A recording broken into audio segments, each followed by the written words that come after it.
मित्रांनो, जर तुम्ही रेशन कार्ड धारक असाल तर तुमच्यासाठी एक अत्यंत महत्त्वाची मोठी बातमी आहे, कारण केंद्र सरकार आणि राज्य सरकारने एक रेशन कार्ड संदर्भात मोठा निर्णय घेतला। जर तुमच्या घरामध्ये पिवळं किंवा केसरी रेशन कार्ड असेल तर आजचा हा विशेष भाग तुमच्या कुटुंबाचे आर्थिक गणित बदलणारा ठरू शकतो। खरीप असो वा रब्बी, पेरणीचा काळ आला की बियाणं, खत आणि मशागतीचा खर्च भागवताना बळीराजाची मोठी ओढाताण होते। पण आता केंद्र सरकार आणि महाराष्ट्र राज्य सरकार यांच्या संयुक्त विद्यमानाने रेशन कार्ड धारकांसाठी आणि अल्पभूधारक शेतकऱ्यांसाठी अत्यंत महत्त्वाचे निर्णय घेण्यात आले आहेत। पंतप्रधान नरेंद्र मोदी साहेबांच्या नेतृत्वाखालील अन्न सुरक्षा मिशन आणि राज्यातील अन्न व नागरी पुरवठा विभागाच्या नव्या धोरणानुसार आता फक्त सवलतीचे धान्य देऊन भागवणार नाही, तर वाढत्या महागाईचा आणि पेरणीच्या खर्चाचा मुकाबला करण्यासाठी पात्र लाभार्थ्यांच्या थेट बँक खात्यामध्ये 2,000 रुपयांचा 20,000 रुपयांपर्यंतचे आर्थिक पाठबळ वर्ग करण्याची प्रक्रिया सुरू झाल्याची मोठी चर्चा आता राज्यभरात रंगली आहे।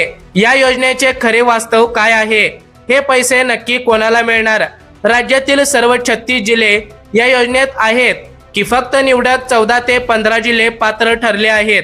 देवेंद्र फडणवीस साहेबांनी पत्रकारांशी बोलताना कोणत्या 3 महत्त्वाच्या सूचना दिल्या आहेत आणि सर्वात महत्त्वाचं म्हणजे रेशन कार्ड असूनही कोणती 2 महत्त्वाची कागदपत्रे जोडलेली नसतील तर तुमचे पैसे ऐनवेळी अडकू शकतात।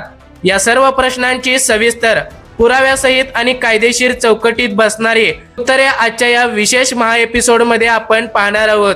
हा व्हिडिओ कुठेही स्किप न करता शेवटपर्यंत नक्कीच पहा, कारण अर्धवट माहिती नेहमीच धोक्याची ठरू शकते। शेतकरी मित्रांनो, आता सर्वात आधी आपण समजून घेऊया की सरकारने हा निर्णय का घेतला आणि या योजनेमागची पार्श्वभूमी काय आहे। गेल्या काही महिन्यात जागतिक स्तरावर अन्नधान्य, खते आणि इंधनाचे भाव मोठ्या प्रमाणावर वाढले आहेत। आपल्या देशातील अल्प उत्पन्न आणि मध्यम उत्पन्न गटातील कुटुंबियांना याचा थेट फटका बसत आहे। दरमहा रेशन दुकानातून सवलतीच्या दरात गहू आणि तांदूळ तर मिळतातच, पण इतर दैनंदिन गरजा भागवण्यासाठी, शेती मशागतीसाठी किंवा पेरणीच्या खर्चासाठी शेतकऱ्यांना सावकाराचे उंबरठे झिजवावे लागतात। हीच अडचण लक्षात घेऊन केंद्र सरकारने विशेष निधीची तरतूद केली आहे। निधी केवळ कागदी आश्वासनापुरता मर्यादित न ठेवता डायरेक्ट बेनिफिट ट्रान्सफर म्हणजेच डीबीटीच्या द्वारे थेट नागरिकांच्या बँक खात्यात पाठवण्याचा निर्णय आता या ठिकाणी घेण्यात आलेला आहे। बघा आता योजनेचे मुख्य उद्देश काय आहे। शेतकरी मित्रांनो, पेरणीसाठी आर्थिक हातभार, खरीप असो वा रब्बी हंगामात बियाणे व खते खरेदी करण्यासाठी शेतकऱ्यांना वेळेवर रोख मदत उपलब्ध करून देण्यासाठी शासनाने हा निर्णय घेतला होता। पण या वर्षीची कर्जमाफी थोडी लांबल्यामुळे सर्व बजेटचं सरकारला योग्य नियोजन करता आलं नाही, म्हणून आता हे पैसे तुमच्या खात्यामध्ये येत्या 15 ऑगस्टला जमा होणार आहेत। बघा, दुसरा मुद्दा म्हणजे महागाईपासून संरक्षण। जागतिक स्तरावर अन्न आणि इंधनाचे भाव वाढल्याने केवळ धान्य न देता आर्थिक खरेदीची मदत वाढवणे हा सुद्धा आता या ठिकाणी सरकारने विचार केला आहे। त्याचबरोबर आत्महत्याग्रस्त व दुष्काळग्रस्त जिल्ह्यांना प्राधान्य। बघा आता शेतकरी मित्रांनो, अडचणीत असणाऱ्या शेतकरी कुटुंबांना आर्थिक सुरक्षा कवच प्रदान करणे हा आता सरकारचा हेतू आहे। त्याचबरोबर पारदर्शकता, वितरण, डिजिटल पडताळणी आणि विशेष सर्व्हरद्वारे थेट लाभार्थ्यांच्या बँक खात्यात पैसे वर्ग करणे। मित्रांनो, महाराष्ट्रातील रेशन कार्ड धारकांच्या सूचनेनुसार कुटुंबाचे उत्पन्न आणि पात्रता ठरवली जाते। सरकारने या योजनेअंतर्गत स्पष्ट वर्गवारी केली आहे। बघा आता पिवळे रेशन कार्ड, हे कार्ड अत्यंत अल्प उत्पन्न असलेल्या आणि दारिद्र्य रेषेखाली कुटुंबांना दिले जाते। या वर्गाला या सर्व शासकीय योजनांमध्ये प्रथम प्राधान्य देण्यात आले आहे। नंबर 2, केसरी रेशन कार्ड। बघा, जर तुमच्याकडे केसरी रेशन कार्ड असेल तर हे रेशन कार्ड मध्यम उत्पन्न गटातील अल्पभूधारक शेतकरी आणि मजुरांना दिले जाते। या वर्गातील ज्या कुटुंबाचे वार्षिक उत्पन्न 2.5 लाखांपेक्षा कमी आहे त्यांना या मदतीसाठी पात्र मानण्यात आले आहे। बघा आता मित्रांनो, नंबर 3, पांढरे रेशन कार्ड। पांढरे रेशन कार्ड असणाऱ्या कुटुंबाचे उत्पन्न जास्त असल्याने त्यांना या योजनेतून पूर्णपणे वगळण्यात आले आहे।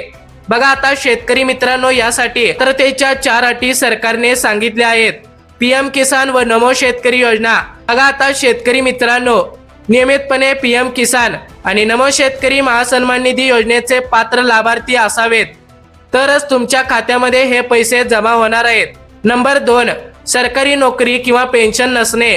कुटुंबातील कोणतीही व्यक्ती सरकारी सेवेत, उदाहरणार्थ पोलीस, सैन्य, शिक्षक किंवा इतर शासकीय विभाग यामध्ये नसावी किंवा शासकीय पेन्शन घेणारी व्यक्ती नसावीत, तरच तुम्हाला हे पैसे मिळणार आहेत. नंबर 3, वार्षिक उत्पन्न मर्यादा. बघा, आताच्या आलेल्या ताज्या GR नुसार मागील आर्थिक वर्षातील 1 एप्रिल 2025 ते 31 मार्च 2026 कुटुंबाचे एकूण वार्षिक उत्पन्न 2.5 लाख रुपयांपेक्षा कमी असणे आवश्यक आहे. बघा, आता महिला कुटुंब प्रमुख. शेतकरी मित्रांनो, रेशन कार्डवर कुटुंबातील महिला कुटुंब प्रमुख असणे किंवा योग्य रेशन डेटा नोंदणीकृत असणे अनिवार्य आहे. बघा मित्रांनो, आता सर्वात महत्त्वाचा प्रश्न, तुमचे नाव या यादीत आहे का? सरकारने पहिल्या टप्प्यात आदिवासी, दुष्काळग्रस्त आणि शेतकरी बहुल निवडक 14 ते 15 जिल्ह्यांची निवड केली आहे. आता जिल्ह्याची सविस्तर यादी आपण समजून घेऊया. बघा, आता शेतकरी मित्रांनो, मराठवाड्यातील जिल्हे यामध्ये पहिल्या क्रमांकाचा जिल्हा येतो लातूर.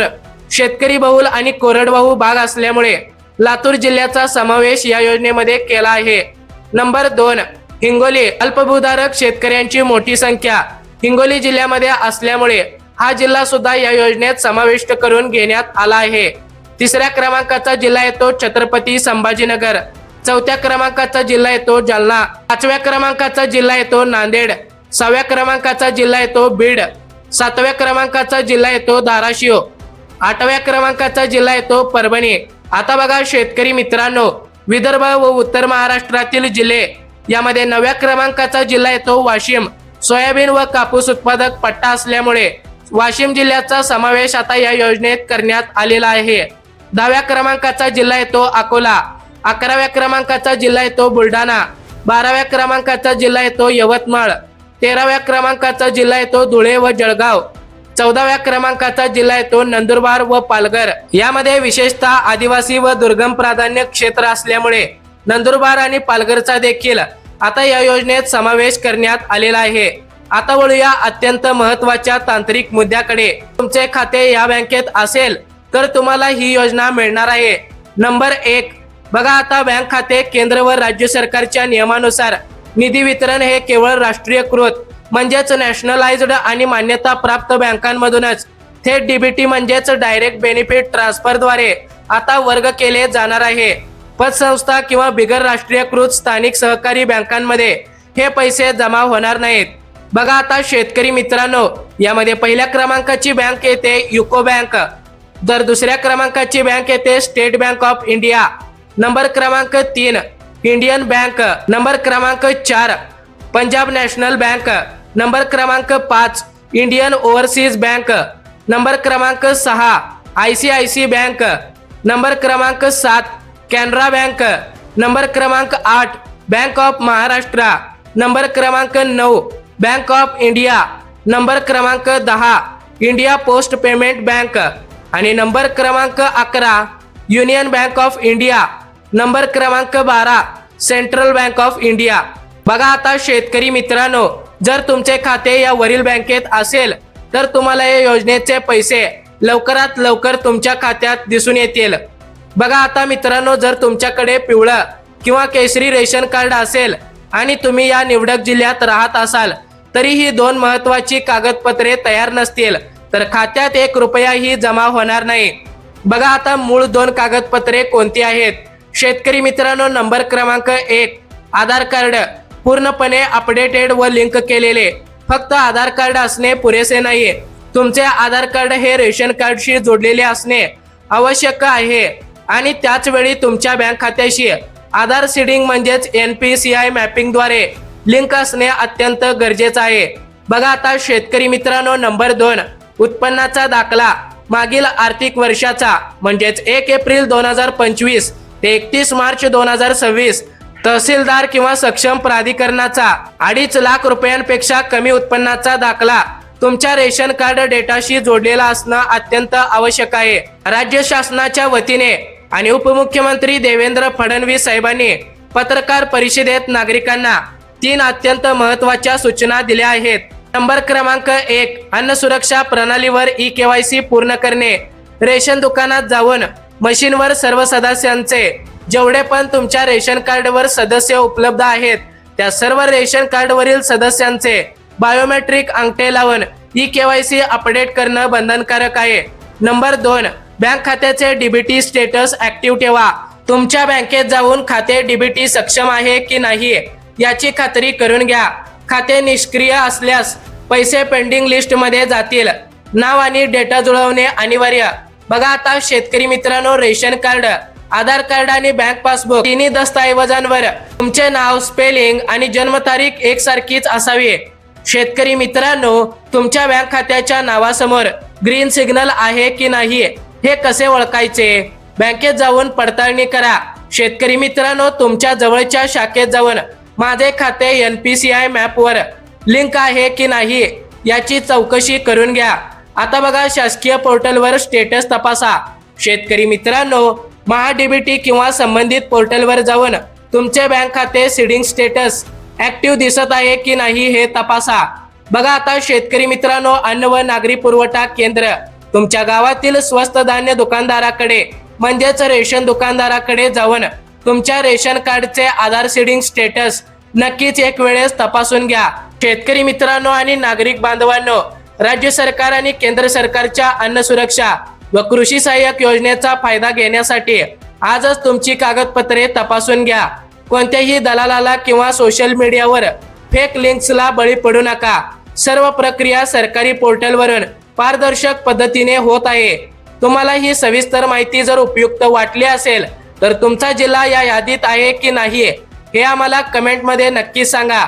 आणि तुम्हाला या विषयासंदर्भात, या योजनेसंदर्भात काही शंका असेल तर तेही कमेंटमध्ये विचारायला विसरू नका.